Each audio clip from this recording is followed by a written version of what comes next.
Ladies and gentlemen, welcome back to Obsessive Compulsive Gaming. I am the Obsessive Compulsive Gamer, and this is my review for Kingdom Hearts. So, dear viewers, Kingdom Hearts originally released all the way back in 2002. A year I remember fondly as the year I first played such fantastic video games as the Resident Evil Remake, Onimusha 2, and Rugrats. I gotta go party. Haha, maybe not so much that last one. But we're not here to talk about those bloody video games. No, we are here to discuss Kingdom Hearts. And just like that beautiful bearded bastard Barry Bertrum, you're probably wondering, what is this? What is it? What is this? Kingdom Hearts will be the first in an ever-increasing line of action RPG video games that combines Disney worlds and characters with those of Final Fantasy. A concept that when I heard it first announced, it actually robbed me of my virginity. I am a massive fan of both Disney and Final Fantasy. But did that love transfer over to my opinion of this video game? Well, let's find out by reviewing this game the only way I know how, badly.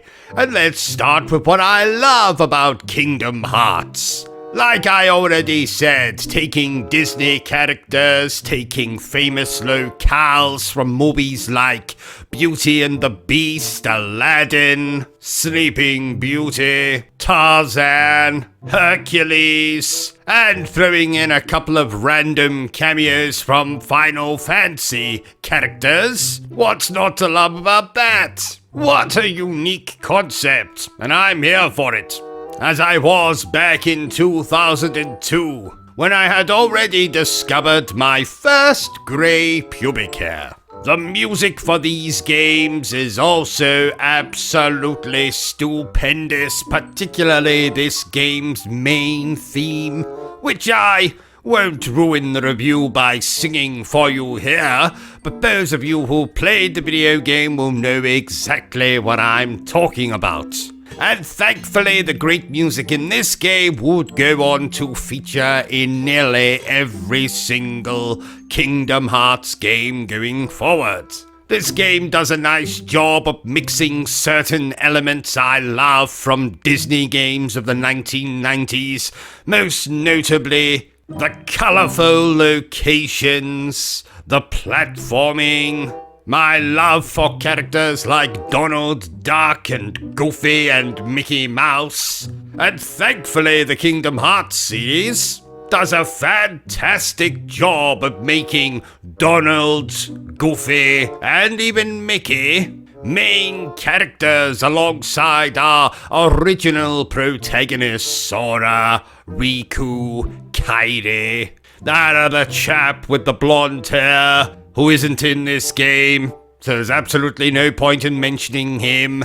But why am I mentioning him? I've no bloody idea. Let's get back to talking about the first Kingdom Hearts. This game also has a relatively straightforward story, and I think it works in this game's favor. Later Kingdom Hearts entries become a little bit complicated when it comes to the story, but this one is a very simple exploration of characters wanting to leave the island they've been stuck on all their lives, then being thrust into a tale of adventure of good versus evil, of light versus darkness. And this is one of the few exceptions when I think they managed to get the Disney stuff to be as important as the original story content here. So we have all of the Disney princesses, well, 7 of them anyway, being kidnapped by the evil Maleficent so that she can open a door to the darkness.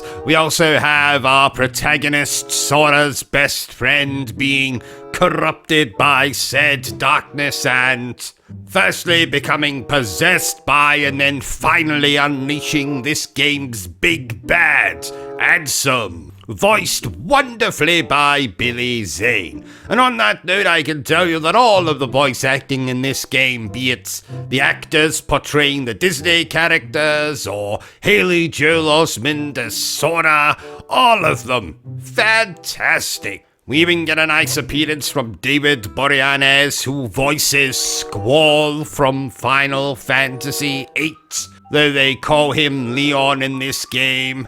Never really been able to figure out why.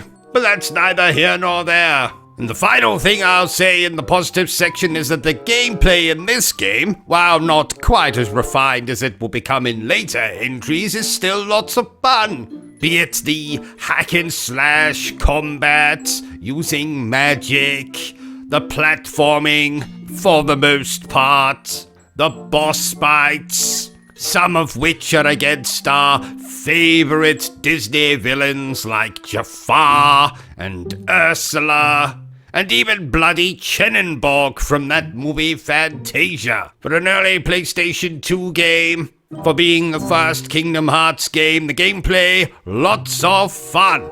So let's move on to what I don't enjoy so much about Kingdom Hearts. Like I've already alluded, most of the gameplay, especially the platforming, is relatively fun, but often it can feel stiff, a little unintuitive. Oh, that's a big word. I like that word. Unintuitive. Wait a minute, is that even a real word? Never mind. Sometimes the camera can be a complete and utter pain in the ass, which is going to cause you to fall or get turned around in ways that might just tick you off a little bit, especially in some of the sequences that rely quite heavily on platforming. One particular world that comes to mind is the Tarzan world, where there's a whole section where you have to platform up this bloody waterfall type thing. And if you miss a ledge, you might end up plummeting to the bottom and have to start all over again. There's also a sequence in that particular world where you have to swing from vines, and it works okay, but God forbid you should mistime a jump and plummet all the way down to the bottom. You have to go all the way back up and swing on those bloody vines again. And speaking of swinging on those bloody vines, it leads me quite nicely to talk about something else that's rather irksome in this game. And that's the backtracking, the not knowing where to go. Again, the main culprit of this is the Tarzan world, where you will have to climb up to a treehouse more times than I would care to, for various reasons. Oh, there's a monkey in trouble. Oh, I think Tarzan's looking at the treehouse. Often as well, the game doesn't do the best job of telling you where to go, so you may spend a lot of unnecessary time trying to figure out where the hell you're supposed to be going. If you're supposed to be opening a door or backtracking to a bloody tent you've already been in 4 times to trigger a new cutscene or whatever. That's my main complaint with this game, is how annoying it can be backtracking, getting to grips with the platforming, dealing with the camera. Also, while most of the worlds are fun to explore, not one of them are really without their problems. So for example, the Atlantica world is rather annoying because it changes up the control scheme, because you have to swim through the whole bloody thing. And there's a very annoying sequence where you have to cling on to the back of a dolphin so it'll lead you through this tunnel or whatever. The Tarzan world has the annoying backtracking and platforming, like I already said. We also have how we get between the various worlds, and that's via the gummy ship. And these sequences are basically very run-of-the-mill, cheap-looking shmup sequences, And of course you can design your own gummy ship, but frankly, they all look like complete and utter arse to me. And thankfully, when we get to Kingdom Hearts 2, they figure out a way to make these sequences look much, much better than they do in this original game. But apart from some gameplay niggles, probably mostly down to this game's age, Kingdom Hearts is still a fantastic PlayStation 2 game, combining Disney with Final Fantasy, with hack and slash gameplay, with magic, Disney villains, original characters, damn good soundtrack, and a lot of heart, and conversations about the heart, and people alluding to their heart, and puns about hearts. Actually, I don't think there's puns about hearts. I'll have to double check that. Anyway, therefore, I declare that Kingdom Hearts is splendid. So there you have it, ladies and gentlemen, my review for the original Kingdom Hearts. If you enjoyed this little review of mine, don't forget to give me a thumbs up. If you haven't enjoyed it, well then feel free to give me a thumbs down. But please remember the single most important thing I always tell you, dear viewer, and that is to always stay obsessed with gaming. Are you still here? Oh, you must have really enjoyed this video then. In that case, you had better subscribe to the channel and check out our other content. Otherwise, you're a booby pants, and no one wants to be a booby pants.